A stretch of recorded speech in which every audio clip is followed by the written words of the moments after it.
Alam nyo, kaya tayo nagkakaroon ng komplikadong buhay. Sobrang hirap ng buhay. You are crossing the line. Di ba dapat kaibigan mo lang, ginawa mo? May jowa ka dito sa Pilipinas, di ba?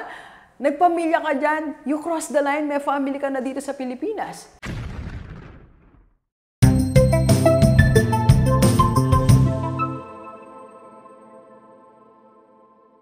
Okay, so isang paalala ni Rockstar sa lahat ng mga OFW, simplify your life habang nasa abroad ka. Paano? Let's go! Let's go! Okay, so dalawang bagay lang para isimplify lang natin buhay natin sa lahat ng mga OFW. Iwasan natin maging sobrang komplikado ng buhay natin. Kaya tayo nagkakaproblema, kaya tayo nadidepress, kaya tayo nalulungkot, kaya natin hindi nai-enjoy ang beauty ng ibang bansa, ang culture ng ibang bansa, kasi kinokomplikado natin ang buhay natin as an OFW. Okay? So, dalawang bagay na dapat natin gawin to have a simple life while in abroad. Okay? So, first, stick to your family plan. So, kung ano ang plano ng pamilya mo, yung plano nyo bago ka nag-abroad, diyan ka lang dapat tumingin. It's not even your personal plan. It's not even your personal agenda. Dapat kung ano agenda ng pamilya nyo, kung ano agenda na pinagkasunduan nyo dito sa Pilipinas, diyan ka lang dapat maging busy.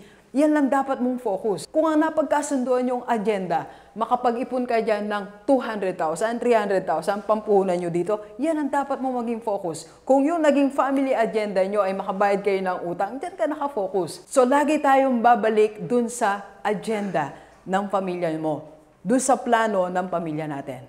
Okay? So, second na dapat natin gawin to simplify your life as an OFW is do not cross the line.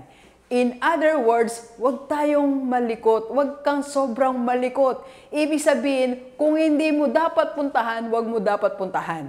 Kung hindi mo dapat ibigin, huwag mong ibigin. Kung hindi mo dapat gastusan, huwag mong gastusan. Kung hindi mo dapat subukan, huwag mong subukan.